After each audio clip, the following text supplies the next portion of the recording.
Sa iba pang balita, muling nanawagan si DSWD Secretary Dinky Sulman sa media na huwag baguhin at manipulihin mga impormasyon ukol sa relief operations na ginagawa sa Yolanda-affected areas. Higit na apektado umano ang mga kawani ng gobyernong ang tanging nais lamang ay makatulong at gawin ng tama ang kanilang mga trabaho.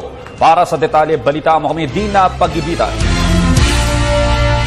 Muling nagpahayag ng pagkadismaya si Department of Social and Welfare Development Secretary Dinky Sulman sa paulit-ulit na umano'y pagmamanipula ng mga impormasyon ng media ukol sa relief operations na isinasagawa pa rin ng ahensya sa mga lugar na hinagupit ni Super Typhoon Yolanda Nobyembre ng nakaraang taon. Emosyonal na humarap ang kalihim sa media. Aniya, aminado silang hindi perpekto ang kanilang sistema, ngunit ginagawa umano nila ng seryoso ang kanilang trabaho. Nakikiusap lang ako na wag nang i-manipulate ang information dahil nakakababa ng loob sa mga nagtatrabaho na kawani ng pamahalaan. Una rito, isang istasyon ng telebisyon ang nagulat ukol warehouse ng DSWD sa Kaibaan, Tacloban City noong March 26 na naulit pa umanong i-ere ang istorya sa kanilang radio station noong April 14. Paglilinaw ng kalihim, wala silang warehouse sa Kaibaan dahil ang dalawa nitong warehouse ay nasa Apitong at Abukay, Tacloban. Wala kaming warehouse sa Kaibaan. Ang warehouse na yon ay minamanage ng World Food Program.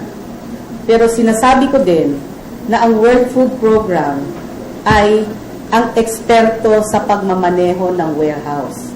Sila ang nagbibigay ng technical assistance sa lahat ng UN agencies para i-manage ang mga warehouse.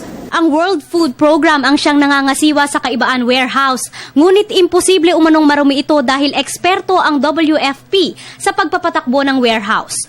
The warehouse in question at the time of reporting, it was under WFP's management, that's correct, but it was empty.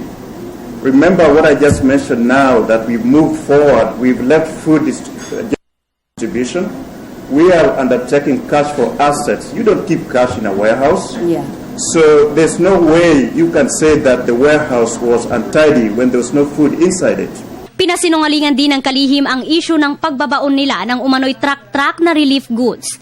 Tanging isang sako lamang ng biskwit, 10 pirasong instant noodles at kalahating sako ng bigas umano ang kanilang ibinaon dahil na rin ito ay hindi na mapapakinabangan.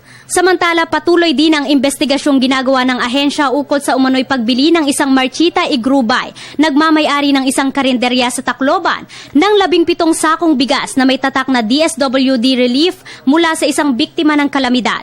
Inihahanda na ng ahensya ang mga kaukulang papeles para sa kasong isasampa sa mga mapapatunayang sangkot sa pagbebenta ng relief goods. Kasalukuyan ding nangangalap ng mga konkretong impormasyon ng ahensya tukol sa napapaulat na prostitusyon sa Leyte at Samar areas. Para sa Telebisyon ng Bayan, ako si Dina Pagibitan.